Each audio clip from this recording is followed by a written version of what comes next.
وزیر مملکت برائے داخلہ اور مسلم لیگ نون کے رہنما طلال چودھری کا کہنا ہے کہ جن کی زر ضمانت عوام نے ضبط کر لی تھیں ان کو ضمانتیں دینے سے کوئی فرق نہیں پڑے گا، فیصلہ تو پاکستان کی عوام کو کرنا ہے۔ نواز شریف 2018 کے انتخابات میں عمران خان کی ضمانتیں ضبط کر دیں گے۔ احتساب عدالت کے باہر ذرائع ابلاغ عامہ کے نمائندوں سے گفتگو کرتے ہوئے طلال چودھری نے کہا، جن کی زر ضمانت عوام نے ضبط کر لی تھی ان کو ضمانت دینے سے کوئی فرق نہیں پڑے گا، فیصلہ تو پاکستان کے لوگ کریں گے۔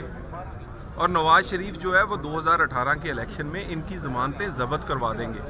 جتنی ضمانتیں انہیں دینی ہے، جتنے اہلیت کے سرٹیفکیٹ انہیں دینے ہیں وہ دے دیں۔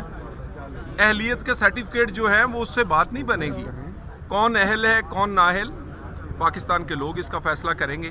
اور وہ آدمی جس کے بچے جو ہیں وہ ڈی این اے ٹیسٹ سے پتہ چلتے ہیں، ان لوگوں کو ہم امین اور صادق کا سرٹیفکیٹ دے رہے ہیں۔ اگر ایسے امین اور صادق ہیں تو اللہ تعالیٰ کا شکر ہے کہ نواز شریف کو ایسا سرٹیفکیٹ نہیں ملا، اور ایسے سرٹیفکیٹ کی ہمیں بالکل ضرورت نہیں ہے۔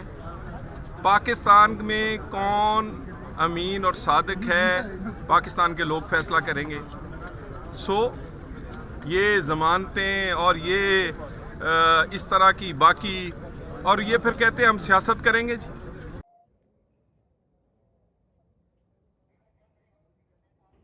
پاکستان میں پہلی مرتبہ حالات حاضرہ کے مختصر مگر جامع پروگرامز، خبروں، تبصروں کے علاوہ دیگر سماجی، تجارتی، ثقافتی، تفریحی، معلوماتی، مذہبی، تعلیمی، صحت اور بچوں کے پروگرامز صرف TNN TV پر۔